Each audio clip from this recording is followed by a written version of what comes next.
The last manuscript in the quaint village of Elderswood, nestled between rolling hills and dense forests, a peculiar atmosphere loomed. It was a sleepy town, known for its picturesque landscapes and cobblestone streets, but it housed a secret that had slumbered for decades. Emma Blake, a young and ambitious journalist, returned to her hometown after hearing whispers of an unsolved mystery, the disappearance of renowned author Jonathan Hale. 20 years prior, Hale vanished while working on a groundbreaking novel rumored to have unearthed dark truths about the village's past. Local legend claimed he was close to uncovering something sinister that involved the most respected families in Elderswood. Emma, driven by her thirst for a gripping story and a desire to honor her late grandfather, who had once been Hale's friend, began her investigation by visiting the dusty old library where Hale had spent countless hours. Among the various relics of his career, she found a hidden compartment in one of the shelves and discovered a neatly folded manuscript titled The Shadows of Elderswood. Excited yet cautious, Emma took the manuscript home. That night, she began reading, becoming engrossed in Hale's intricate narrative. The story unfolded in two timelines.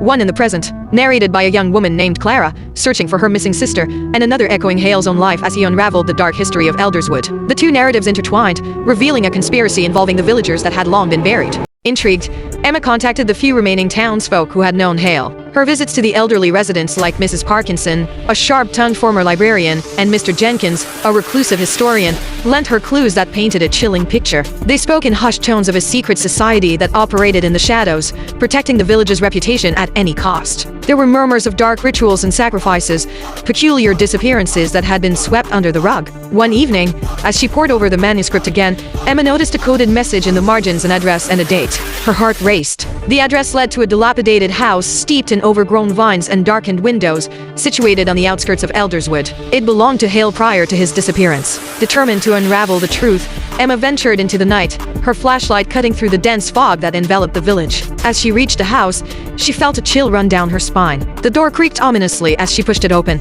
Dust motes danced in the air as she stepped inside, her shoes crunching against the debris scattered across the floor. As Emma explored the house, an unsettling feeling crept over her. She stumbled upon a room with walls lined with bookshelves, each tome filled with references to Elderswood's history, leading her to believe Hale had conducted extensive research. In the center of the room lay a heavy desk, and on it sat a tarnished inkwell and an unfinished manuscript.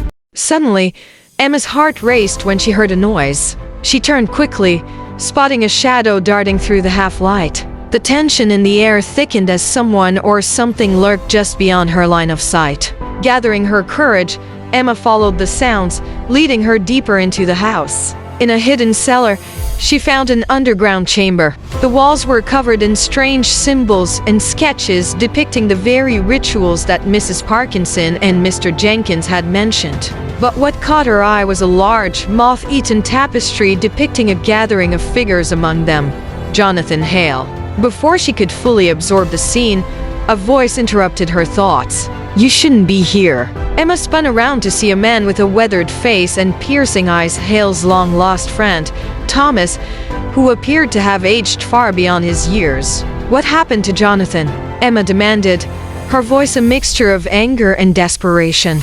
"He was about to expose the truth, and they silenced him," Thomas replied, his voice heavy with regret. "They were afraid of what he discovered. They thought the village would fall apart." Emma's thoughts raced as she pieced together the implications of Thomas's words. Hale had become a target because he possessed knowledge too dangerous to be revealed. Emma realized that this wasn't just a story, it was a warning. Suddenly, she sensed movement behind them. The trapdoor above creaked open, and shadows poured in. Members of the very society Hale had feared, now drawn by the echo of her investigation, surged into the cellar. "Leave now, and speak of this to no one," one man growled, stepping forward. As they menaced closer, Thomas grabbed Emma's hand and pulled her through a small door at the back of the chamber, leading them into a narrow tunnel. The darkness enveloped them as they ran, the sounds of pursuit fading behind them. They emerged into the ghostly moonlight, gasping for breath. Thomas led Emma to safety, where they collapsed beneath a towering tree outside the village. "Why didn't you bring this to light before?" she asked, bewildered and furious. "I thought I could protect him. I thought I could protect Elderswood," he lamented. But secrets have a way of festering. The following days became a blur of planning and strategizing. Emma worked tirelessly to gather evidence, rallying support from the villagers who sought justice for Hale and his work. She knew they had to confront the truth together. As a storm approached Elderswood, Emma and Thomas organized a town meeting in the village square, calling for transparency and accountability regarding the society's actions. As it rained heavily, they revealed Hale's manuscript to the community, exposing the cover-up that had haunted them for years. Fearing the uprising, the society made one last attempt to subdue the truth.